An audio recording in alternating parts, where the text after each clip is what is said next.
Olá, seja muito bem-vindo ao canal Vivendo o que Prega. Eu sou o seminarista Caio Henrique e nesse vídeo nós vamos estar falando um pouco sobre oração e reza, falando um pouquinho das diferenças de cada uma. E como eu sou um cristão, protestante, evangélico, logicamente vou estar falando a partir de um viés cristão, protestante e evangélico. E o nosso viés é aquele que acredita que a Bíblia é a nossa única e suficiente regra de fé e prática. Então nós acreditamos que tudo aquilo que nós precisamos para viver uma vida de fé, uma vida de piedade, uma vida de santidade em amor a Cristo Jesus se encontra na Bíblia Sagrada. Então eu gostaria de compartilhar com algumas pessoas que talvez nunca tenham pensado sobre a diferença. Existe uma diferença, né? Nós vamos partir desse pressuposto. E o que a Bíblia nos ensina sobre cada uma dessas, vamos colocar assim, formas de tentar se comunicar com Deus ou com, dependendo da sua religião, alguma divindade. Mas a divindade única que nós cremos que exista e que é digna de todo louvor e adoração é Deus, na figura da sua Santíssima Trindade, Deus Pai, Deus Filho e Deus Espírito Santo. Portanto, né, vamos aos fatos.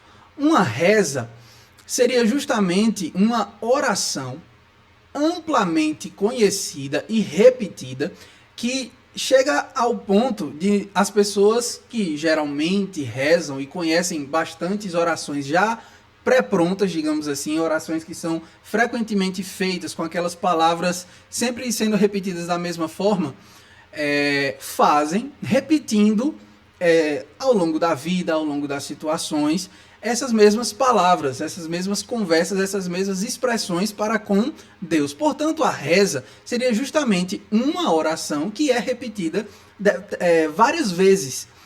E frente a isso, nós temos justamente o que seria uma oração. Uma oração é uma conversa sincera com Deus. A Bíblia nos manda orar e expor para Deus os nossos problemas e encarar Deus como nosso amigo, como alguém que, apesar de ser onisciente e saber de cada nuance de nossas vidas, nossas fraquezas, nossos dons, nossos talentos, nossas dificuldades, apesar de tudo isso, Deus quer que nós nos relacionemos com Ele, nós conversemos com Ele, peçamos coisas a Ele, peçamos perdão a Ele pelas nossas falhas e pelos nossos pecados. Portanto, uma oração é uma conversa até mesmo que precisa ser contextualizada para com Deus. Você precisa conversar com Deus assuntos realmente íntimos da sua parte, porque Deus conhece nosso coração, Deus sabe aquilo que nós verdadeiramente sentimos, pensamos, achamos, e se nós faltarmos com a verdade em nossos corações, Deus saberá. E Deus saberá responder a nossa oração com um simples e singelo não. Porque Deus pode responder às nossas orações e Ele responde a cada uma delas. Mas a resposta pode ser sim, não. Pode ser que você receba aquilo que você está pedindo, mas não agora, mais para frente. E essa é uma certeza que nós temos, que Deus, o Deus das Escrituras, Ele é um Deus que responde às nossas orações. Mas vamos colocar, além de falar um pouquinho sobre essas etimologias, né? Oração e reza. O que é que significa cada uma dessas palavras? Reza é justamente uma oração frequentemente difundida. As pessoas, essa aqui é uma reza pronta, é uma oração pronta que a gente repete várias vezes. E uma oração é justamente uma conversa sincera e atual com Deus, que deve ser tida, né, pela vida de um cristão com muita frequência, porque nós temos muita coisa para falar com Deus, para confessar a Deus, para pedir a Deus. O Tiago, em sua carta, ele fala que nós não devemos achar que somos donos do nosso próprio destino, donos do nosso próprio juízo e dizer, amanhã eu vou fazer tal coisa. Não. Se Deus permitir, eu vou fazer tal coisa. Amanhã eu vou no mercado. Amanhã eu não sei nem se eu vou estar vivo, eu não sei se eu vou acordar no meu sono de hoje, eu não sei se eu vou chegar até a hora de dormir hoje vivo. Então tudo que nós temos é misericórdia de Deus. Justamente por isso precisamos ter esse relacionamento íntimo com um Deus tão gracioso.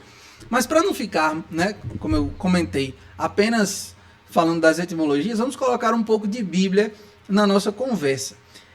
O texto mais frequente e mais claro, ao meu ver, é o texto de Mateus 6, onde o próprio Jesus, no Sermão do Monte, vai falar sobre a questão da oração, vai ensinar aquilo que muitos consideram como uma reza e vai estabelecer princípios para a maneira como o Senhor, Jesus Cristo, quer que nós oremos. Então, em Mateus 6, a partir do versículo 5, nós vamos ler juntamente aqui, ó.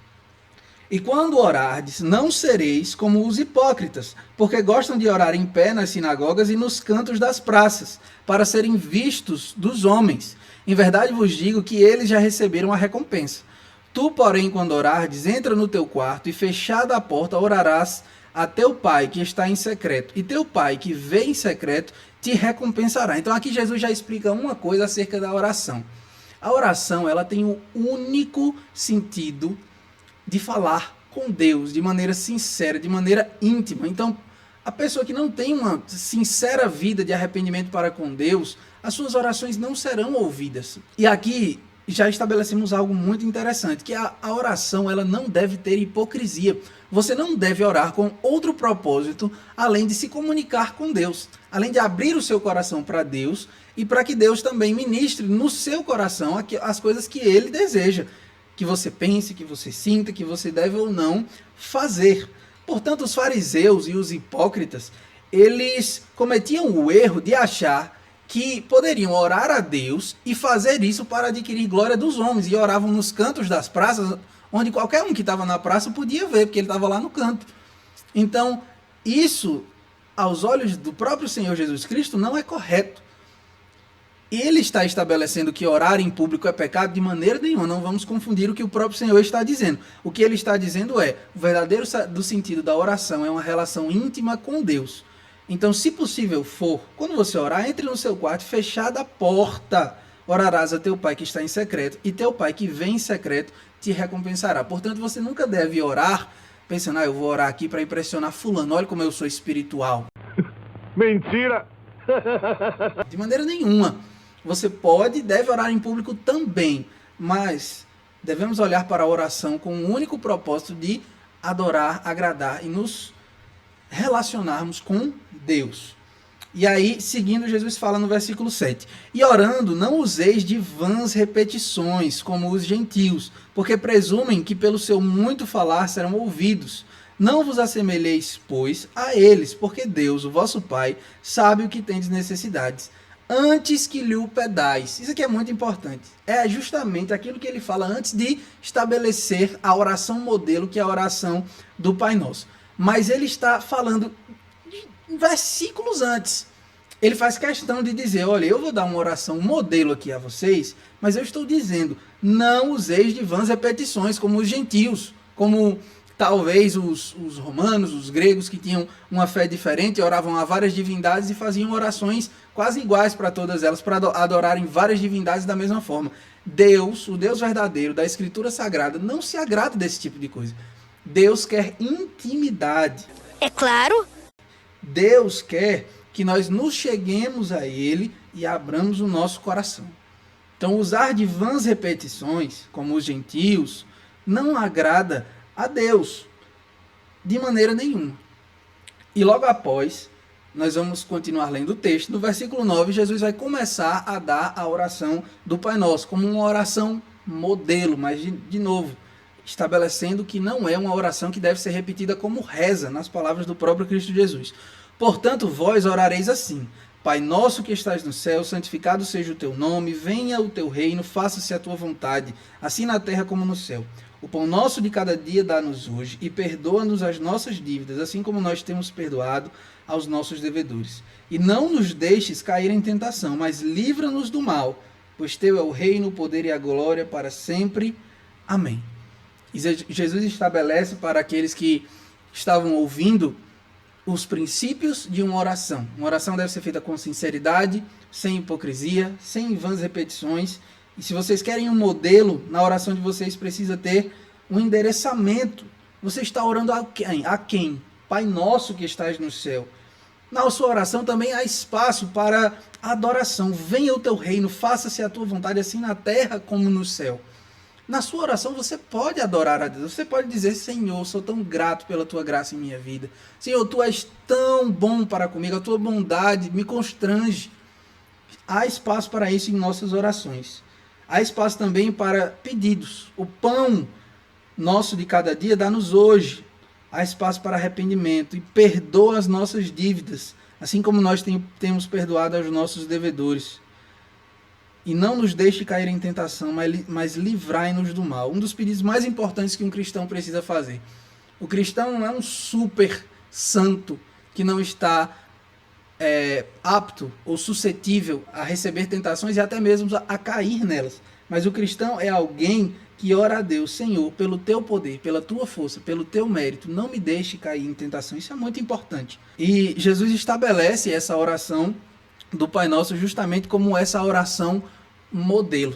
E para encerrar, eu gostaria de, depois de exposto, à luz de um texto muito claro das Escrituras, princípios de uma oração, e por que nós devemos orar e não rezar, eu gostaria de estabelecer também que orar é extremamente difícil. Orar é difícil até mesmo no seu começar. Muitas vezes a nossa carne, que é pecaminosa, que é contaminada pelo pecado, não quer orar. E o Espírito está ali, lutando com ela, dizendo: você vai orar sim. Você vai sim ser sincero para com o Deus que lhe resgatou. Você vai pedir. Você vai se arrepender. Você vai pedir perdão pela sua falha. Você vai pedir ajuda para lidar com determinado problema. Então, o Espírito Santo de Deus, que é quem nos auxilia nas nossas orações, como vai dizer justamente o texto de Romanos capítulo 8, versículo 26. Também o Espírito semelhantemente nos assiste em nossa fraqueza, porque não sabemos orar como convém, mas o Espírito intercede por nós sobremaneira, com gemidos inexprimíveis. Portanto, Deus provê para nós até mesmo um auxiliador na hora da oração. Então, a oração é importante a esse ponto, ao fato de Jesus começar dando os princípios dela, dizendo: quando vocês orarem, ou seja, vocês precisam orar, vocês precisam ter uma vida de relacionamento sincero com Deus. Mas, salientando ainda que é muito mais fácil você ter uma reza pronta, com palavras prontas, e entregá-las sem contexto, sem sinceridade para com aquele que você acredita que está endereçando. Então, se você chega para Deus todos os dias e diz assim: Pai nosso que estás no céu, santificado seja o teu nome, venha a nós o teu reino, seja feita a vossa vontade, assim na terra como no céu. Se você todos os dias faz isso, naturalmente vai ficar algo mecânico. Vai ficar algo que você vai fazendo automaticamente, decorado, não haverá autenticidade. Portanto, o problema não está na oração do Pai Nosso. O problema está na repetição, e eu vou usar essa palavra forte, mas é necessário, frívola. Uma repetição sem entender a veracidade daquilo que você está dizendo. Portanto, o que realmente é difícil é você entrar na porta você entrar no seu quarto, fechar a porta, se colocar de joelhos e dizer: Senhor, me perdoe pelo pecado que eu cometi hoje, que foi assim, assim, assim, assado. Senhor, pelo teu favor, pela tua graça, me ajude a lidar com aquela pessoa no meu trabalho. Senhor, na minha escola, fulano me persegue, fulano não deixa eu estudar direito, mas pelo teu amor por mim, me ajude a lidar com determinada situação. Me ajude a lidar melhor com isso. Isso verdadeiramente mostra um relacionamento com Deus. Isso mostra sinceridade para com Deus, dependência de Deus. Você pode até não admitir para si mesmo, mas você é dependente de Deus até mesmo para acordar, para respirar. Deus é o provisor de todas as coisas para todos os seres humanos da terra. Você pode não reconhecer, mas você é dependente de Deus. E é muito importante que a gente tenha essa vida de oração, essa vida de sinceridade para com Deus. Você pode não ser sincero para com Deus, você pode tentar fugir, mas Deus conhece você. Deus lhe viu ainda a substância informe, como vai dizer em Salmo 139. Você não tinha sido nem formado, Deus já tinha você na mente dele. Deus já sabia como era que ia ser o seu cabelo, Deus já sabia o que é que você ia pensar hoje, ontem, amanhã. Deus sabia que você ia ser uma pessoa falha que precisava dele, e ainda assim, escolheu resgatar você através do sangue de Cristo Jesus. E por isso, a gente deve, em gratidão, adorar a Deus também através de orações. E evitar a reza, evitar palavras repetidas que outras pessoas pensaram e que você agora está professando, mas que aquilo não é verdadeiramente o que está no seu coração naquele momento que você deveria estar falando com Deus. A igreja anglicana tem o livro da oração comum, que lá existem as orações mais bonitas que eu já vi na minha vida. Eu já tive a oportunidade de ler esse livro e fiquei encantado com as orações. Mas eu digo a você, já disse para alguns irmãos da minha igreja, dando um estudo bíblico sobre oração, aquela oração linda que Thomas Cranmer fez não é mais poderosa do que a oração que o crente que se coloca de joelho hoje faz com sinceridade para com Deus. Se você orar a oração de Thomas Cranmer, que é muito linda, mas sem sinceridade, nada adianta. Você precisa orar no contexto da sua vida e do seu relacionamento com Deus. E que esse vídeo tenha abençoado você. Se possível for, deixa um like, se inscreve, deixa um comentário aqui e que a graça e a paz do Senhor esteja com cada um de vocês. Vamos viver o que nós pregamos e pregar o que nós vivemos. Um abraço!